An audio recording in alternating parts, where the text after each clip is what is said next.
Hello and welcome to day 17 of the Advent Challenge. Today's book is The Bear Who Went Boo by David Walliams.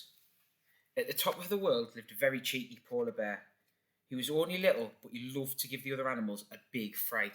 Slowly and silently he would creep up behind them before going boo! The other creatures would shriek as the little cub would roll around laughing and hooting. The little cub's mum would ask him from time to time, "How would you like it if somebody went boo to you?" But he wouldn't listen. All the little cub longed for was to be as big and fearsome as his papa. One morning, a helicopter was spotted in the sky, and news spread across the ice that a man was coming to the Arctic to make a television show. All the animals were going to be famous. They began making themselves look beautiful for the camera. A wrinkly walrus wanted to top up his tan. He decided to sunbathe in the nude. The little cub crept up behind the walrus. Boom! Ah! The walrus was so shocked, he kicked up his back flippers, his tusks became like skis, and he zoomed across the snow. Whoosh! Meanwhile, a platoon of puffins preened their feathers. It was time for Boo 2. Boo! Caw, caw, caw! Startled, all the puffins tried to take flight at once. Wings walloped, beaks bashed, and the poor birds crashed headfirst into an iceberg. Wallop. There was no stopping the little cub now.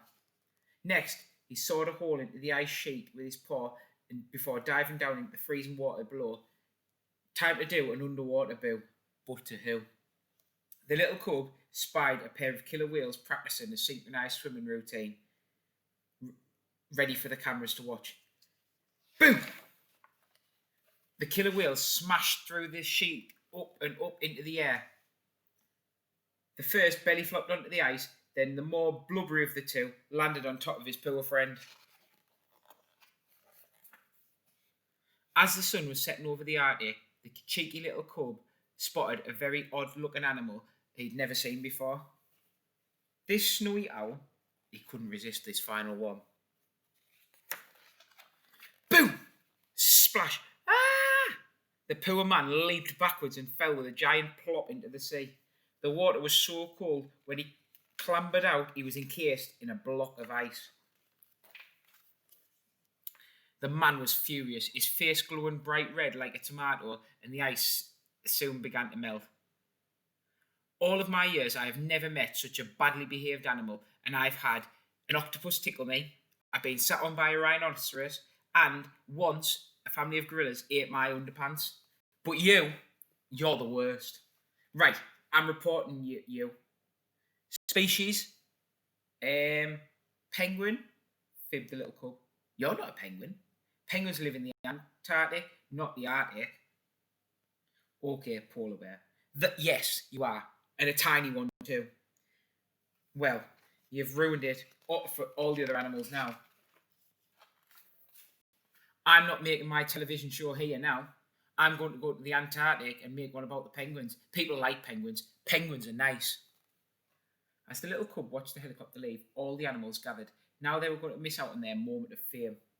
It's time to teach that little bear a big lesson, said the walrus. That night, the little cub trudged back home. But as he entered the cave, boom! The little cub first stood up on its end as if he'd been hit by a bolt of lightning. Ah! Mama Bear was right. He didn't like it one bit. The little cub had learnt a big lesson. From that moment, he promised never ever to go boo again. Well, maybe one last time.